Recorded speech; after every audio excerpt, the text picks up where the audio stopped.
સૌ મુક્તોને હૈયાના હેતથી જય સ્વામિનારાયણ. જીવનમાં 4 વસ્તુ ચમત્કાર સર્જનારી છે. આ 4 વસ્તુ ઉપર જે ધ્યાન આપે છે એનું જીવન ધન્ય ધન્ય ધન્ય બને છે. એક, જીવનમાં કરવાનું શું, જાણવાનું શું, મૂકવાનું શું અને પામવાનું શું. આ 4 વસ્તુ આપણું જીવન છે. આપણે આપણી જાતને પ્રશ્ન પૂછવાનો છે. જે પોતાના અંતર સાથે આંખ મીચોલી કરે છે એને ઈશ્વર પણ સહાય કરતા નથી. માટે ક્યારેય તમારી જાતને ન છેતરો. આપણી ગુજરાતી કહેવત છે કે બીજાના છેતર્યા ઉગરીએ, જાતના છેતર્યા ન ઉગરીએ. માટે જાતને છેતરતા નહીં. કરવાનું શું છે? તો મારી દ્રષ્ટિએ આપણા અનુભવી સત્પુરુષ અને સંતો અને સદગ્રંથોની દ્રષ્ટિએ કરવા જેવું છે. કરી કરી કો કરના હે ઇતના, ભગવાન મેં ચિત્ત જોરના તિતના. આ ભગવાનમાં ચિત્ત જોડવું એ જ કરી કરીને કરવાનું છે. અને ભગવાનમાં ચિત્ત જોડવું એને જ સત્સંગ કહેવાય. હરિકી સ્મૃતિ કરાવે જેહી સત્સંગ તાકો હમ કરહત હે તેહી. ભગવાનની સ્મૃતિ કરાવે એ સત્સંગ છે. ભગવાન ભૂલાડે એ કુસંગ છે. માટે કુસંગને છોડવો અને સત્સંગ કરવો. આ વિશ્વમાં જેને જેને સાચા અર્થમાં સત્સંગ કર્યો છે એનો જીવનમાં ડંકો વાગી ગયો છે. એ અલૈયા મોડાના દાજીભા વાઘેલા, તો તે 8 ભાઈમાં મોટા હતા એટલે એને મોટા ભાઈ પણ કહેતા હતા. પણ પહેલા વહેલા ભગવાન સ્વામિનારાયણ ત્યાં અલૈયા મોડમાં ગયા અને સત્સંગ થયો. નિષ્કુળાનંદ સ્વામી એની અનુભૂતિ લખતા ભક્ત ચિંતામણી લખ્યું કે જે દિનો થયો સત્સંગ ચિત્તે ચડ્યો અલૌકિક રંગ. આપણા ચિત્તમાં અલૌકિક રંગ ચડે અને લૌકિક રંગ ઉતરી જાય એને સાચો સત્સંગ કહેવાય. ચિત્તે ચડ્યો અલૌકિક રંગ, દેહ ભાવ જાય અને બ્રહ્મભાવ પ્રગટે એને સત્સંગ કહેવાય. અને પછી શું થાય તો કે છે કે હરે ફરે કરે કાંઈ કામ, રહી મૂર્તિમાં આઠો જામ.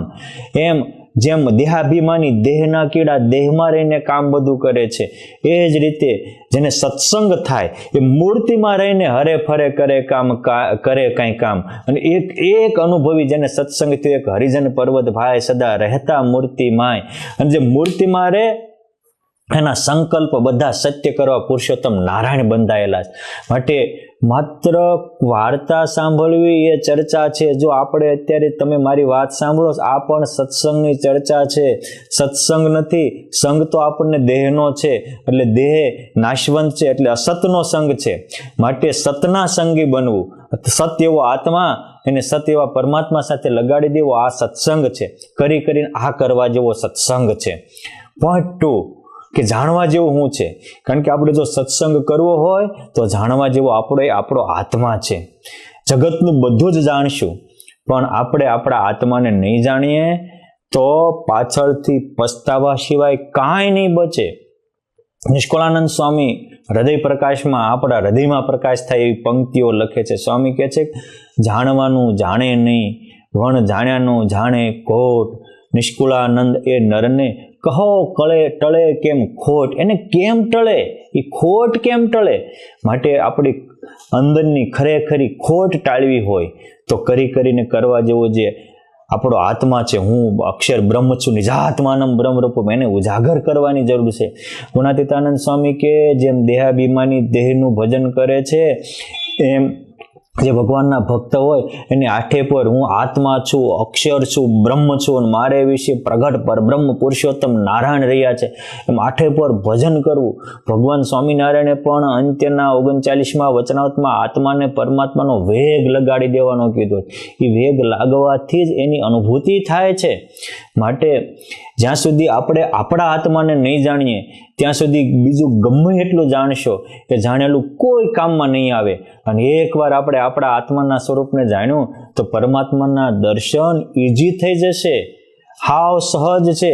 પણ જ્યાં સુધી આપણી સ્વશુદ્ધિ ન થાય ત્યાં સુધી ક્યારેય જીવનની સાચી અભિવૃદ્ધિ ન થાય. માટે જાણવા જેવો આત્મા છે. જેમ આપણું ઘર હોય અને પાડોશીનું ઘર હોય, તો પાડોશીના ઘરમાં રહેલી વસ્તુ પાડોશીની હોય અને આપણું ઘર હોય તો એમાં રહેલી વસ્તુ પણ આપણી હોય. સેમ આત્મા એ આપણું ઓરિજિનલ ઘર છે, આપણું ઘર અક્ષરધામ છે, અક્ષર બ્રહ્મ એ આપણું ઘર છે, અને પુરુષોત્તમ નારાયણ એ આપણો વર છે. આત્મા જેમ દેહ આપણું નથી તો દેહમાં રહેલા કામ, ક્રોધ, લોભ પણ આપણા નથી, આ દોષો પણ આપણા નથી. માટે દોષોનું મનન મૂકો અને સત્યને સ્વીકારી એનું મનન ચિંતન કરો. આ જીવને જન્મો જન્મથી દેહ ભાવરૂપી કુસંગનું મનન થવાથી કુસંગનો પાસ લાગ્યો છે. માટે આત્માને પોતાનું સ્વરૂપ માનો. જ્યારે મનાય આત્મા આપ ત્યારે ટળે સર્વે સંતાપ. આત્માને કોણ માત તાત, આત્માને કોણ સુત ભ્રાત. જ્યારે મનાય આત્મા ત્યારે તરત આનંદ આવે પરમાત્માનો. માટે આત્માને જાણો. મૂકવા જેવું શું છે? તો મૂકવા જેવા ખોટા સુખ, ભ્રમિત સુખોને મૂકવા જેવા છે કે જે આપણા જીવનને વિભ્રમિત કરી નાખે છે. માટે વિષયના સુખ મૂકો, જગતના સુખ મૂકો. બ્રહ્મને પરબ્રહ્મનું જે આપણું ઓરિજિનલ ઘરનો આનંદ છે, ઘરનું સુખ છે, એને માણો. અસલી આનંદ અને અસલી સુખને પામવા જેવું છે, અને નકલી વિષયના સુખ મૂકવા જેવા છે. એટલે મતિ મતામ ઇદમેવ મતે ફલમ વિષયત વિરતિશ્ચ હરો રતિ. વિષયમાંથી વૈરાગ્ય પામવો અને ભગવાનમાં પ્રીતિ કરવી. એ જ્યાં સુધી આપણે વિષયની સુખની જ ઈચ્છા હોય ત્યાં સુધી કઈ રીતે મૂકી શકાય? મોટા ભાગના માણસો તો વાત કરે મારે કલ્યાણ કરવું છે, વાત કરે મારે સુખી થવું છે, પણ રસ્તો દુઃખનો જ લેતો હોય. એ કઈ રીતે સુખી થાય? માટે વિષયમાંથી વૈરાગ્ય પામવો, એ વિષયમાં ખોટા દેહાભિમાનને મૂકી દેવું, ખોટા અહંકારને મૂકી દેવો, આ ખોટા અહમ મમત્વને મૂકી દેવું, આ મૂકવા જેવું છે. અને પકડવા જેવું શું છે? તો પકડવા જેવા પુરુષોત્તમ નારાયણ છે. આ દુનિયામાં જેને પુરુષોત્તમ નારાયણને પકડ્યા એ પુરુષોત્તમ નારાયણ જેવા થઈ ગયા. પ્રહલાદજીએ ભગવાનને પકડ્યા તો એ આજે પણ ભગવાનની જેમ અનેકના આદર્શ બન્યા છે. કરીને કરવાનું આ છે. ગોપાળાનંદ સ્વામીએ પુરુષોત્તમ નારાયણને રાખ્યા તો બોલે ને બ્રહ્માંડો ડોલાવે એવા સમર્થ થયા. બ્રહ્માનંદ સ્વામી, નિત્યાનંદ સ્વામી, મુક્તાનંદ સ્વામી, શુકાનંદ સ્વામી, ધરણીધરાનંદ સ્વામી, વ્યાપકાનંદ સ્વામી, શતાનંદ સ્વામી, સ્વરૂપાનંદ સ્વામી, આ વગેરે મહાપુરુષે પુરુષોત્તમ નારાયણને પકડ્યા. એ કોઈ ભોટ નહોતા. ભગવાન સ્વામિનારાયણના એક એક પરમહંસો એ બોલે ને બ્રહ્માંડો ડોલાવે એવા સમર્થ હતા, સક્ષમ હતા. આજે આપણને ઘણાને પ્રશ્ન ઉઠતો હોય કે તમે સ્વામિનારાયણને ભગવાન શું કામ કહો છો? અરે બાપા, જેને એને ભગવાન તરીકે અનુભવ્યા એટલે એને અમે ભગવાન કહીએ છીએ.